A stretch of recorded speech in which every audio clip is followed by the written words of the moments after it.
The search for a missing Markham woman comes to a tragic end. York Regional Police confirming today human remains found in Parry Sound more than a week ago have been identified as real estate agent Yuk-Ying Anita Mui.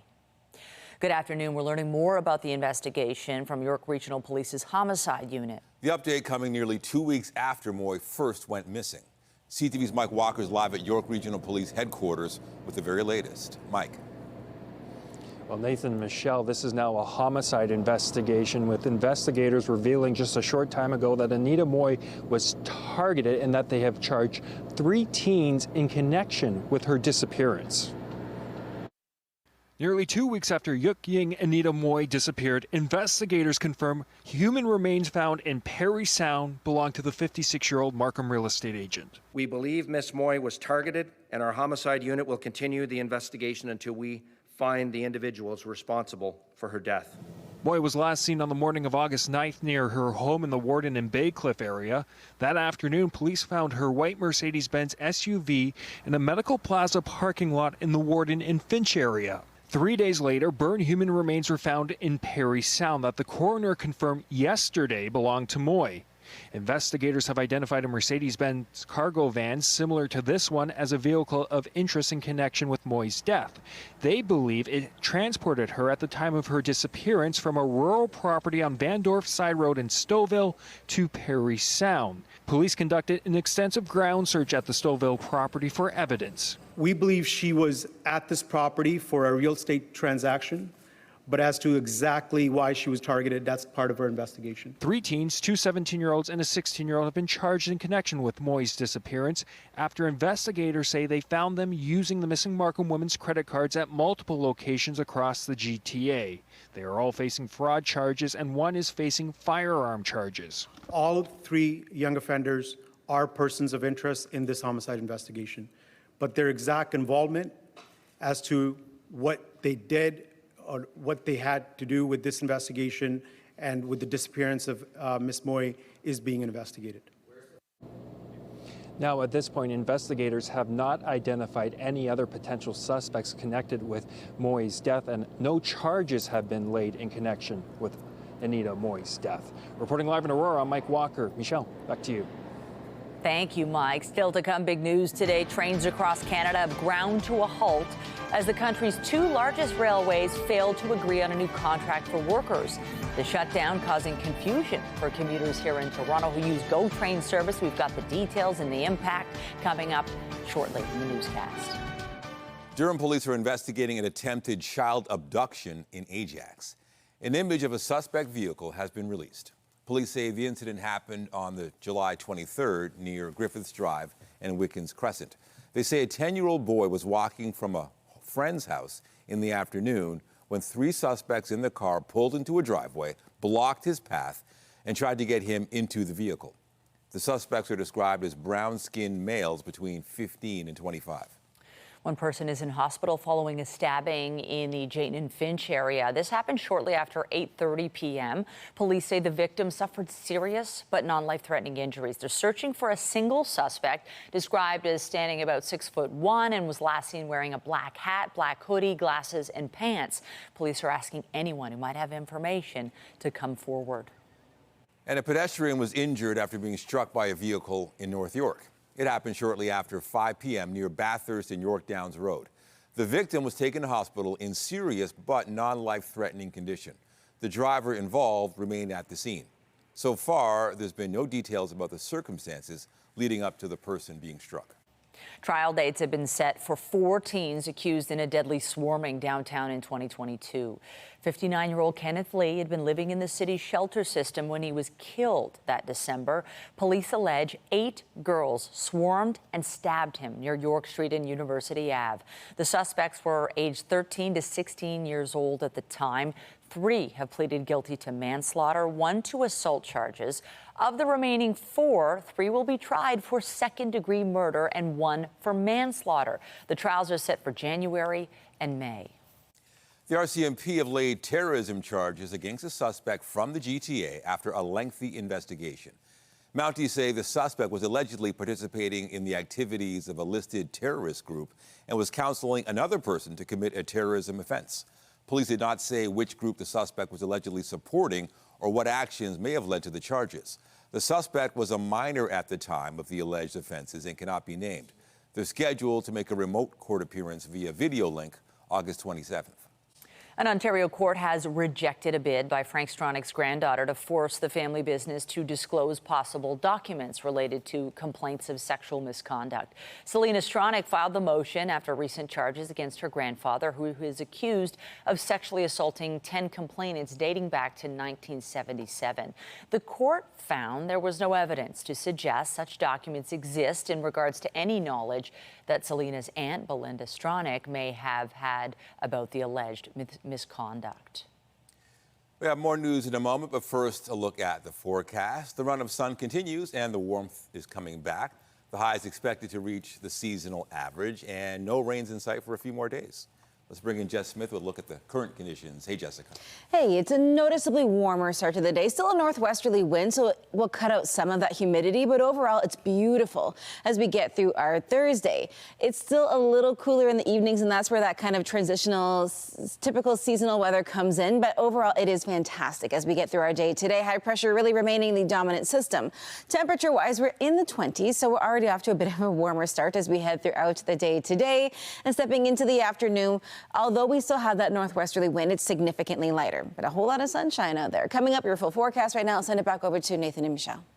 Thanks, Jess. The morning was made more complicated for some bewildered commuters in the GTA, finding GO service on the Milton line and Hamilton GO station canceled. It comes after a CN Railway and CP Kansas City lockout of its workers, having failed to reach a deal on a new contract before a midnight deadline.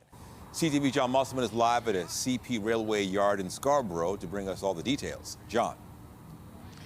Well, Nathan, some of those locked out workers are behind me here on the picket line. This is a rail yard on McCowan, just north of Shepherd. Now, there's a lot of political pressure to try to get a solution or a settlement here before it has an impact on the economy.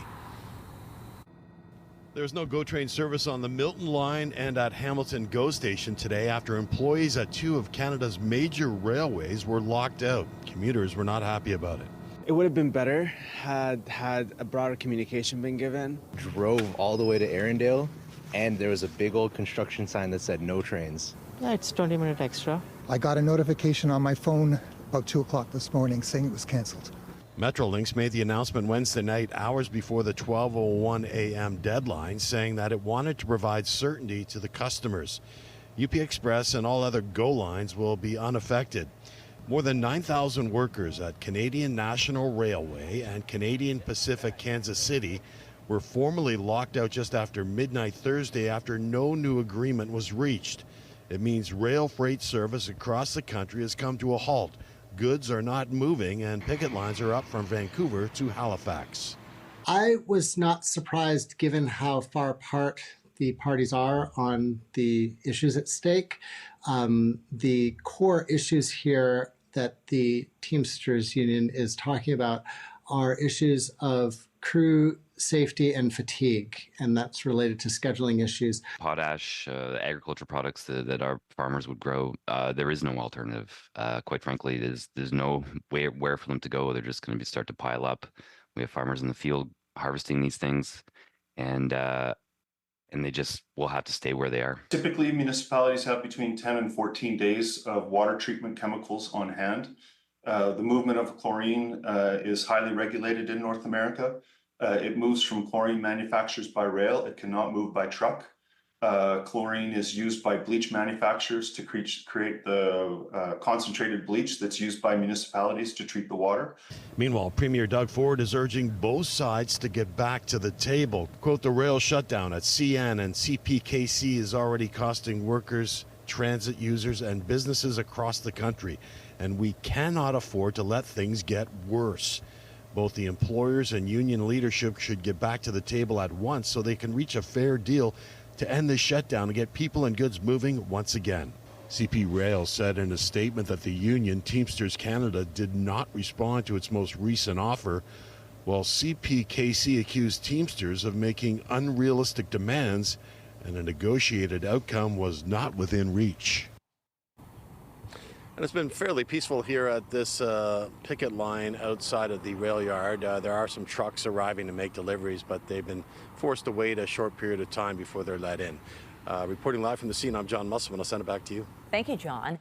Air Canada pilots have until the end of the day to vote on whether to give their union the thumbs up to initiate possible job action. The Airline Pilots Association and Air Canada have been negotiating for more than a year and remain far apart on compensation and other issues.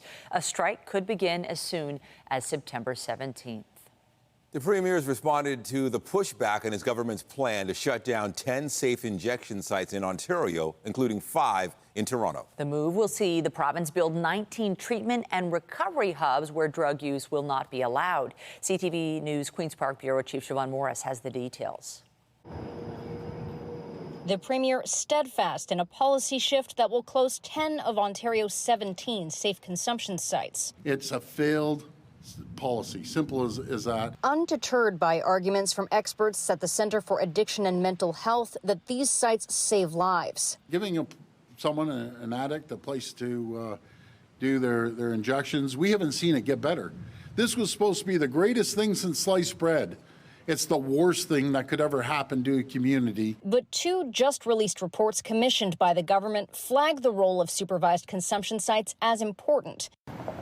They took a look at the center in Leslieville, near where an innocent bystander was killed by a stray bullet last summer. Experts recommended more safety measures, stabilized funding, even expanding service. Advice the government seems to have dismissed. What they forgot to say is public consultation. And I was just wondering how you would feel if I stuck one of these beside your house. But we've heard warnings of what's to come without the safe haven of a consumption site and programs like needle exchange. We will see more public drug use in our parks and in our laneways. We will see more discarded needles on our streets. Well, those are just typical scare tactics that these folks have been saying for years. It has not worked. Simple, ever since they've been up. The Premier insists the transition to treatment hubs is a better approach. Get them help, get them back on their feet, get them a good paying job. That's what we need to do. We don't need to feed them drugs. Many people who work with those struggling with addiction believe there needs to be room for both. Siobhan Morris, CTV News. The Premier also had harsh words for CUPE President Fred Hahn for a social media post criticized as being anti-Semitic. I'm getting messages on my phone from CUPE members saying his comments have been disgusting. In my opinion, he's a disgusting human being anyways, but that's here nor there. You know, he says he's bigoted comments. It's unacceptable here in Ontario. Hahn had reposted a video to his Facebook account that showed an Israeli diver at the Paris Games turned into a bomb dropping on civilians. He's since taken it down and said he regretted any pain it caused. He's not responded to the Premier's comments. CUPE's National Executive Board has also passed a motion requesting Hahn's resignation. A by-election has been called to fill the seat at Queen's Park vacated by Todd Smith. Premier Doug Ford announced the election in Bay of Quinte for September 19th. Smith resigned as Education Minister and MPP for the Eastern Ontario riding last week to pursue private sector opportunities. The Ford government has tabbed Tyler Alsop, a councillor in Belleville, as its candidate to replace Smith.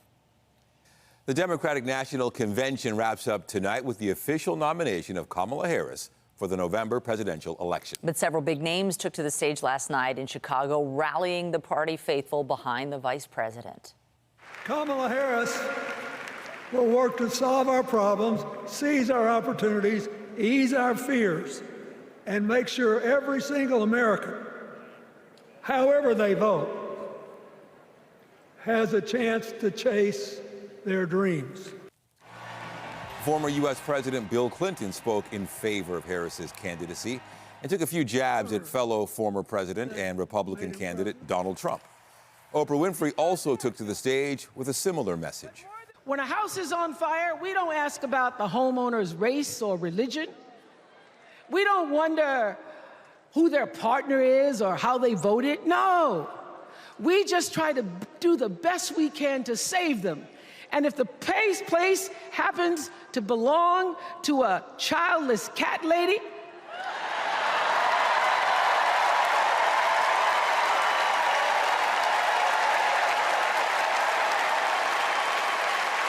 Well, we try to get that cat out, too. Oprah was referring to a comment that Republican vice presidential nominee and Senator J.D. Vance made about Democratic voters. The DNC's events wrapped up last night with Governor Tim Walz accepting that party's vice presidential nod. You know, you might not know it, but I haven't given a lot of big speeches like this. But I have given a lot of pep talks. So let me finish with this, team. It's the fourth quarter. We're down a field goal, but we're on offense and we've got the ball. We're driving down the field. And boy, do we have the right team. Kamala Harris is tough. Kamala Harris is experienced, and Kamala Harris is ready. Harris will officially accept the nomination after several hours of speeches and performances tonight. As international health officials sound the alarm over the spread of Mpox, Thailand has reported Asia's first case of a new, more severe strain. This comes as the Democratic Republic of Congo tallies more than 1,000 cases over the last week. The highly contagious disease that killed more than 520 people in Africa this year has led the World Health Organization to declare a global health emergency. The United Kingdom pledging more than $5.5 million this week to fight the virus and a new strain of it after Sweden recorded its own first case of the new variant. To Sudan now, where the war-ravaged country has declared a cholera epidemic after nearly 600 confirmed cases since last month. According to the health ministry in that country, at least 28 people have died after contracting the disease. Cholera is caused by contaminated water or food and is common in Sudan. But with more than 16 months of war, most hospitals in the country are out of service, leaving people helpless. Several weeks of torrential rain and floods have contributed to a resurgence of the largely waterborne disease, which can cause severe dehydration and lead to death within hours if not treated. Deadly fighting continues in Gaza as international efforts to reach a ceasefire between Israel and Hamas continue. A hospital official in northern Gaza said 12 people were killed in an Israeli strike on a house in Beit Lahia. Israel's military said it was looking into the incident. The IDF has stepped up operations in parts of Gaza in recent weeks, saying it's acting in response to rocket fire from those areas. This comes as sources tell Reuters a ceasefire between Israel and Hamas is being held up by disagreements over Israel's future military presence in Gaza and along Gaza's border with Egypt. Ukraine is keeping up its military push in Russia as Moscow keeps up its own invasion of Ukraine. Ukrainian President Volodymyr Zelensky met with top military officials today as his country's forces operate in western Russia, specifically the Kursk region. He said at a separate event today that Ukraine's incursion into Russia is part of a systemic effort to end the 30-month full-scale war under the conditions of independent Ukraine. In Kursk itself, Russian authorities have begun installing concrete shelters to help protect civilians amid an ongoing Ukrainian incursion. The acting regional governor said the shelters would be put in place in crowded areas, including in 60 bus stations. Similar shelters will be placed in 2 other towns, he said. Ukraine has said it's not interested in keeping any territory it holds in Russia. Floods in northeast India and neighboring Bangladesh have caused at least 15 deaths and left thousands stranded. Heavy rains have been pummeling India's Tripura state since yesterday, prompting floods and mudslides linked to at least 11 deaths. Schools are closed as rescue operations continue, and more than 300 relief camps opened up for the displaced. Another 4 people were killed in Bangladesh as the border areas share common river systems. The body of British tech magnate Mike Lynch has been recovered from the wreckage of a luxury yacht that sank off the coast of Sicily. That's according to Italian Coast Guard officials. Earlier today, one of the survivors was seen entering a white tent where a body retrieved from the sunken boat had been moved. So far, a total of 5 bodies have been recovered and identified. However, Lynch's daughter still remains unaccounted for. Italian rescue divers continued scouring the sunken yacht on Thursday to find the last missing body. Taylor Swift is speaking out about the decision to cancel her concerts in Vienna after a terror plot targeting them was foiled. I was grinning like I'm winning, I was hitting my marks, 'cause I can do it with a broken heart. Swift took to social media after nearly 2 weeks, saying she was waiting to wrap up her Europe tour dates before commenting. She said canceling the shows in Vienna was devastating, and the reason for calling off the shows had left her with a new sense of fear and no shortage of guilt. But Swift says she was uplifted by the love and unity fans showed after the difficult moments. Her next shows are right here in Toronto in November. Back to school is almost upon us, and of course for parents, that means back to school shopping. Many are looking for ways to pinch pennies to get it done, thanks to the higher cost of living. CTV's Scott Hirsch joins us now for more on all of this. So Scott, how hard are parents pinching and how are they feeling that? Well, Nathan, I hate to be the bearer of bad news for many children. That back to school is now less than 2 weeks away for most school-aged kids. But for parents, it means a lot of stress trying to figure out how to pay for everything on the list that kids need to go back to school. And according to the Retail Council of Canada, 8 in 10 Canadians surveyed are expecting to spend about the same or more than last year on school supplies. And of course, Nathan, as you remember last year, we were also dealing with sky-high prices. Now, inflation has been trending in the right direction overall recently, but it's still chipping away at many of our own budgets, leaving little money left over. And now a new expense of school supplies. One prime example that has parents stressed out over back-to-school shopping, the cost of stationery up more than 33% in 3 years, and that doesn't include school textbooks. However, there are some bright spots this year in terms of back-to-school shopping. Not everything will cost more. New shoes for kids is down, as well as children's clothing. So Nathan, as we're all looking to pinch pennies on buying new things, there are some stress points in terms of what you might have to buy for your school-aged children, but there are some brighter spots where things aren't as expensive as they were last year. Good to hear. So what are some parents doing to make life a bit cheaper?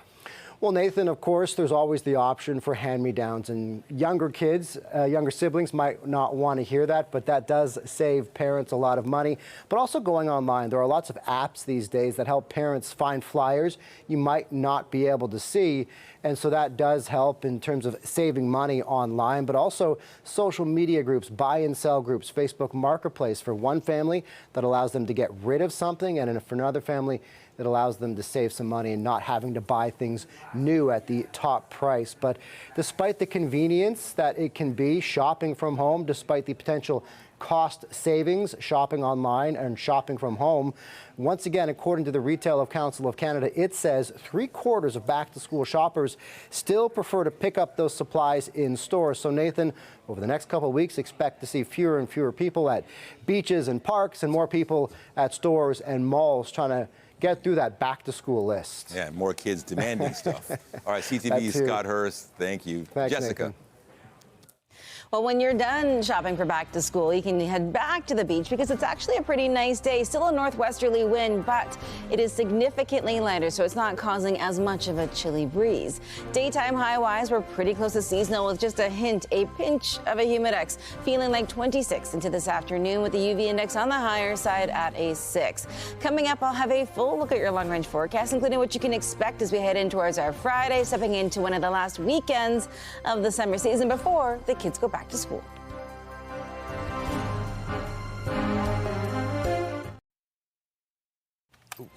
My turn to hold the remote.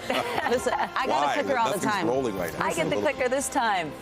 Let's talk about weather. Yeah. Hey, we're into that. We've been saying all week that, yes, the sun's going to continue, but finally we're going to be getting a little bit more of the heat. So it's not so chilly in the morning. And even, I mean, yet yesterday evenings, leaving work, I found like, I wish I brought a coat. I was cold. I went to an outdoor concert in one of the parks in the city, and it was so much fun, but it was a little fresh. I'm glad I brought a jacket.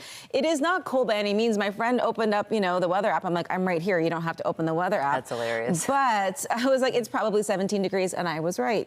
But I'm like, that's not cold. But it just feels cold in comparison to how warm it has been. We've had a lot of 20-degree nights, and that really hasn't changed all that much. But having a breezier evening, when that wind kicked up, it was fresh. So as we head into tonight, another fairly seasonal one, and then we start to warm up as we head in towards the end of the week and the weekend. Weather is brought to you by the Presler Law Firm. Injury lawyers you don't pay unless they win. Now, we've seen a decent amount of sunshine to get the day started, and overall, it's not so bad out there. A few light clouds, and we're going to see a really beautiful afternoon. We are still just shy of seasonal as we head through the start of our day, but we do warm up pretty nicely as we head in towards the afternoon. We are still holding on to a ton of heat through portions of Northern Ontario. They still have some heat warnings in place. The criteria is different for Northern Ontario to Southern Ontario, but we are kind of almost on par with where they are. Right now, sitting at 23, Peawanuck at 26. Into the afternoon, spot on for seasonal, and with a much lighter northwesterly wind, it doesn't feel so fresh when you're not in that direct sunlight, and everybody kind of in that mid-20 range. Still some lingering showers through eastern Ontario, but that's, again, the bulk of that system really pushes out as we head into the second half of the day. Tonight, pretty close to seasonal, so although 14 and 15, it's not cold, it just feels cool in comparison to how warm it has been. So if you're heading out to the CNE, I know there's a football game tonight, just make sure you bring that one extra layer for after the sun sets.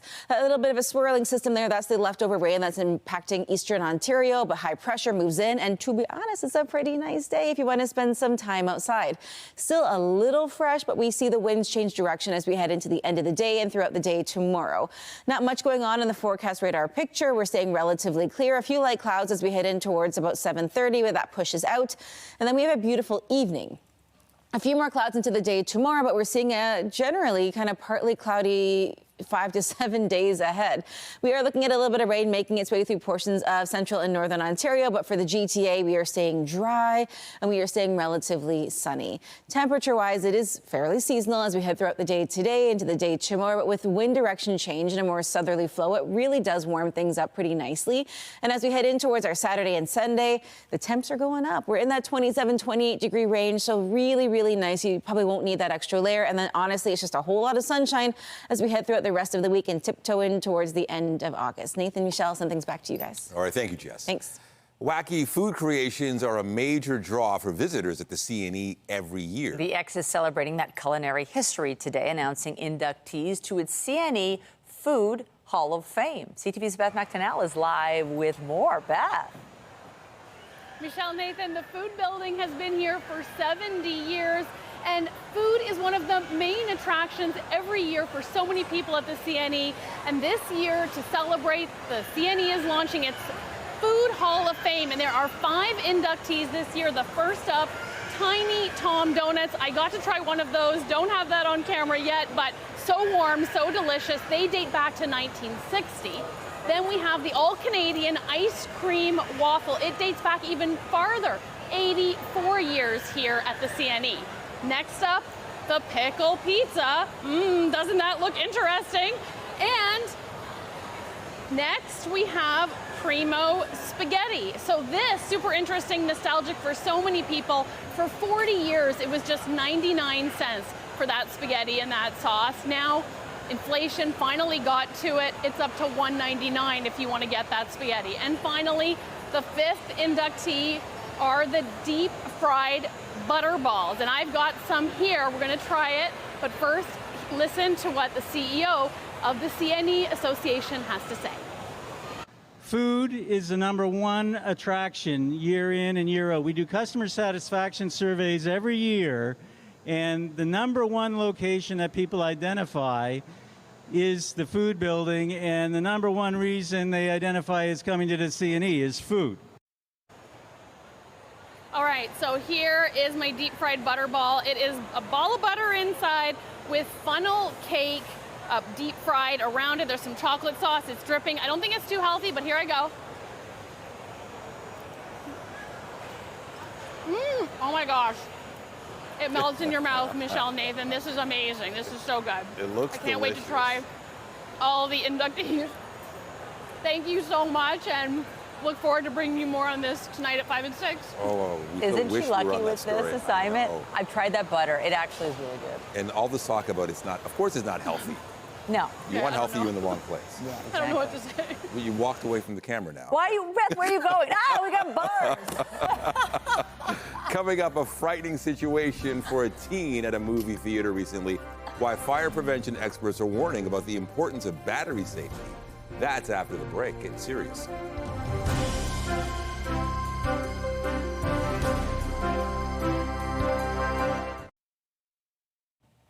Results of a recent CAMH survey show stress levels for Ontario teens are taking an increasing toll on their mental health. We get the concerning details from our health reporter, Pauline Chan.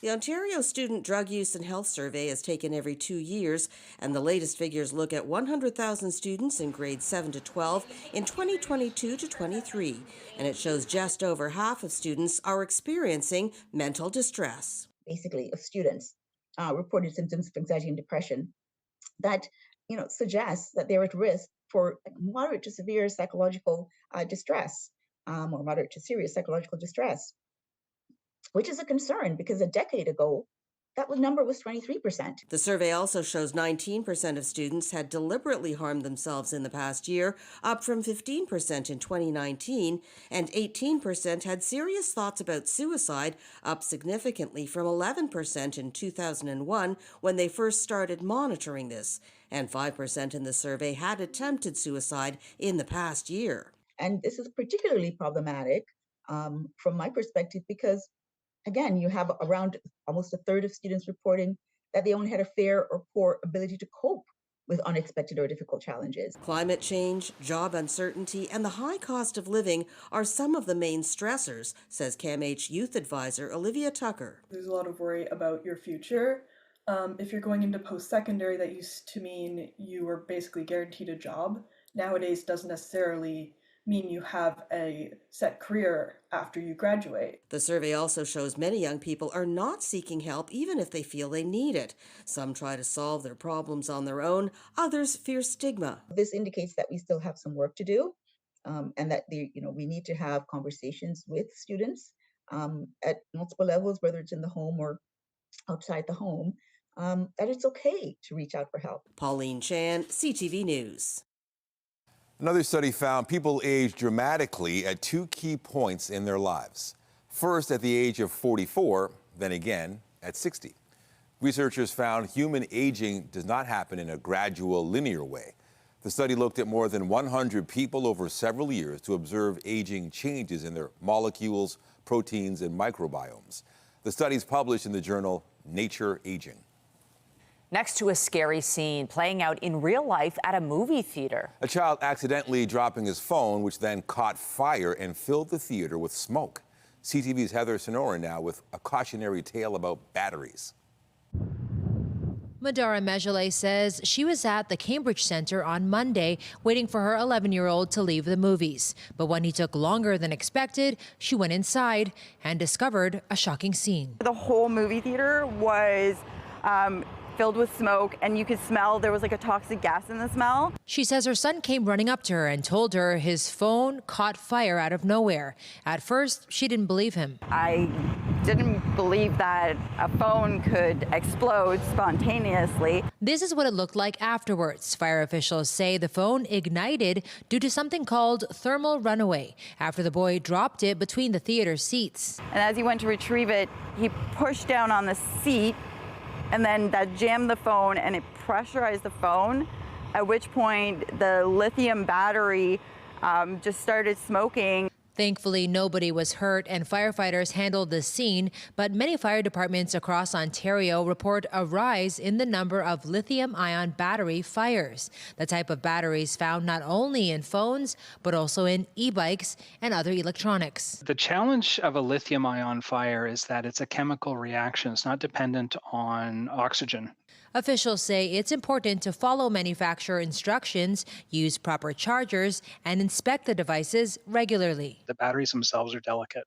In the way that they're constructed, it's very easy to damage that battery, bending it, dropping it, breaking it, certainly exposing it to high heat will all cause them to fail. In Madara's son's case, it was a Google Pixel phone, similar to the one she has for herself. She says she reached out to Google and she claims they won't replace the phone without a pricey deposit, despite what happened. They don't care that, this happened to my son or that it potentially endangered him, and they don't care to replace it either. So, as a consumer, that just tells me that I'm not a valued customer. We reached out to Google, but they did not get back to us. Madara says she'll stick with Google for now, as she's on a contract, but says she'll make sure cell phone battery safety is always top of mind. Heather Centerin, CTV News, Cambridge. One of the world's largest diamonds has been unearthed at a Canadian mine in Botswana.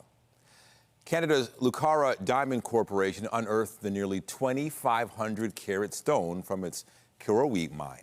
Botswana's government believes it is the biggest diamond discovered in the southern African country and the second biggest ever brought out of a mine. Still to come, more on the labor dispute halting freight shipments, proving to threaten both the U.S. economy as well as Canada's. We'll have details on the rest of your business headlines when we return. Get Toronto's top stories, breaking news alerts, and watch live. Download the CTV News app. TD Bank shares fell in morning trading as the cost of the lender's money laundering mess increases. Andrew Bell of B&M Bloomberg has the latest in business. Hello there. Here are your business headlines. TD Bank shares dropped more than 3% this morning after the lender set aside $2.6 billion US in provisions for fines tied to US money laundering investigations. TD now anticipates paying a total of more than $3 billion in penalties, but said it expects to finalize a, quote, global resolution by the end of the year. CEO Bharat Masrani said, while we are not through the tunnel yet, we can see the light at the end of the journey. The labor dispute halting freight shipments at CN and CP Kansas City threatens the U.S. economy as well as Canada's. About 6,500 containers enter the U.S. by rail from Canada every day, including cargo from Asia and Europe.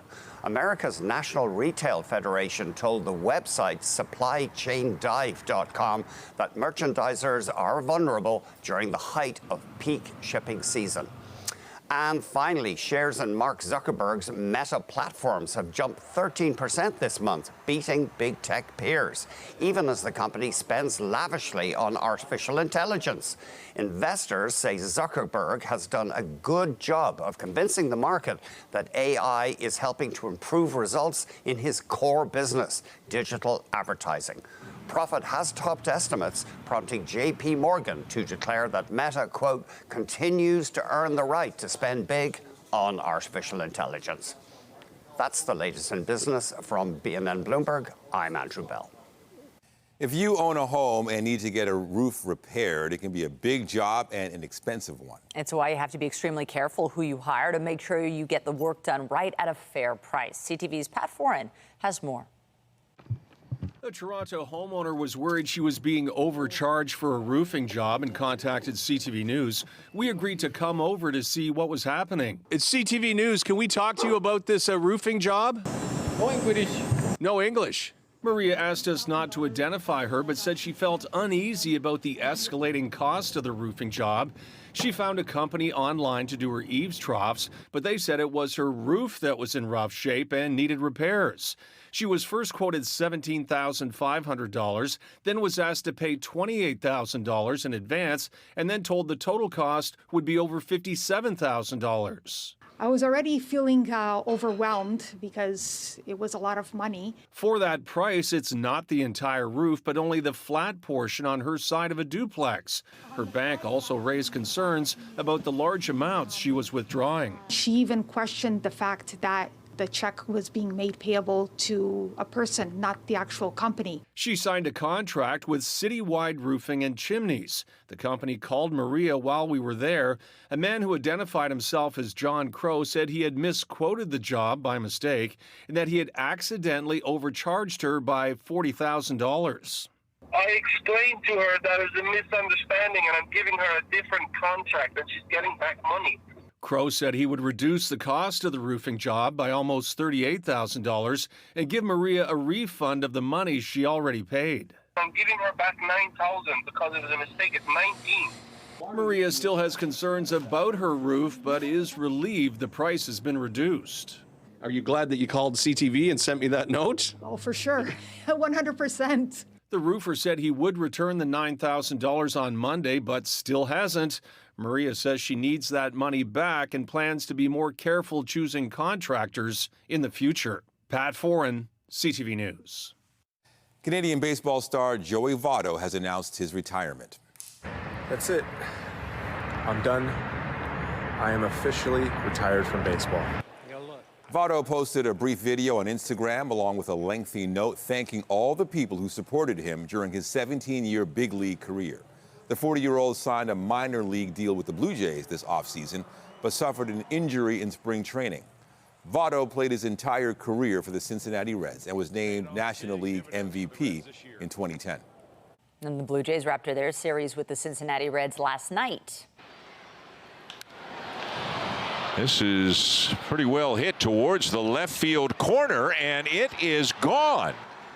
The Jays jumped out to an early lead, but the Reds came storming back, scoring 11 unanswered runs. The Jays attempted to rally late, but ultimately lost the game 11-7. The Jays are back in action today to begin a series with the LA Angels. First pitch is just after 7 tonight. Well, the countdown is on to the Toronto International Film Festival, which gets underway just 2 weeks from today. Gordon Green's Nutcrackers, starring Ben Stiller, has been selected for the opening gala, while the festival will close with Rebel Wilson's directorial debut, The Deb. In total, nearly 280 films will be presented this year, including 59 Canadian movies, which is 9 more than last year. Organizers talked about the growing prominence of Canadian content at TIFF. You can expect the vast range of Canadian talent to be on full display in Toronto in a couple of weeks' time. So from David Cronenberg with his new film The Shrouds, Guy Madden with Rumours, which stars Cate Blanchett. We've got this incredible Tragically Hip documentary series, which is the full story of the hip. Also, we're announcing today it's a new Randy Bachman doc as well, one of the great storytellers of Canada. That's brand new, so we're just announcing that today.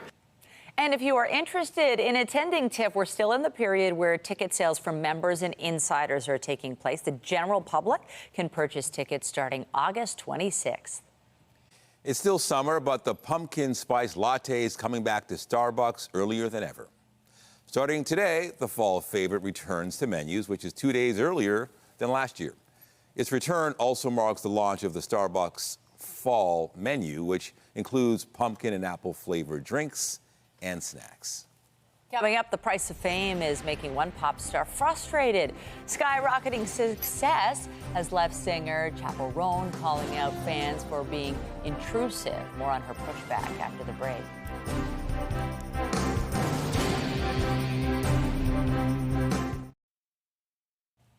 When does fame become too much? Pop singer Chappell Roan has sparked a conversation about the price of fame. She's pushing back against the fans who helped propel her to stardom. CTV's Andrea Case reports.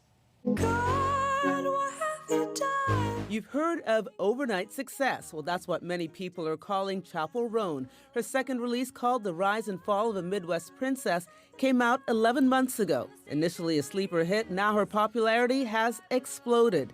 She says the album was 4 years in the making, and the fame which comes with her success appears to be too much. I don't give a if you think it's selfish of me to say no for a photo or for your time or for a hug.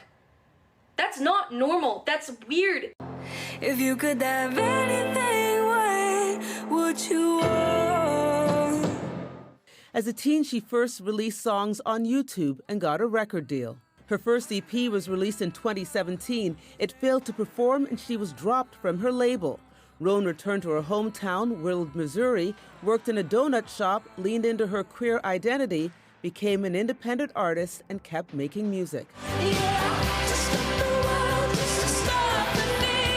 Now posting on TikTok, she questions why fans would approach someone they don't know.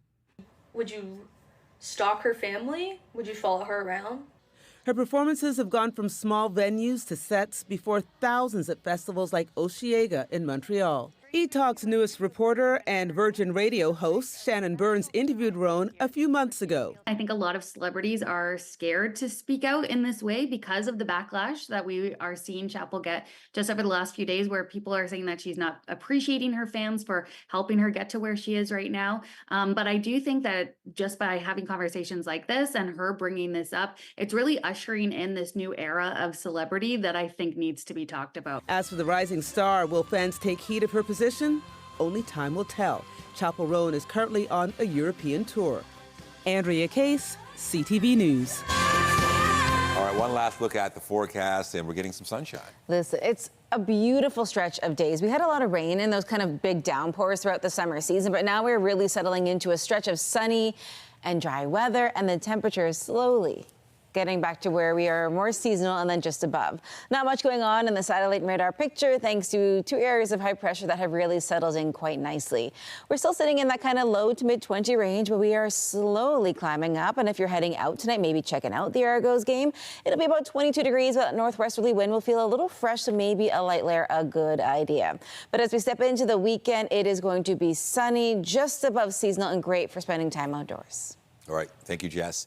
And that is CTV News at noon. Remember, you can get Toronto's breaking news all day long on CP24 and at our website, ctvnewstoronto.ca. For Jessica Smith and the whole team here, have a pleasant afternoon. I'm Michelle Dubé. And I'm Nathan Downer. Be sure to join us later for CTV News at 5 and 6. Take care.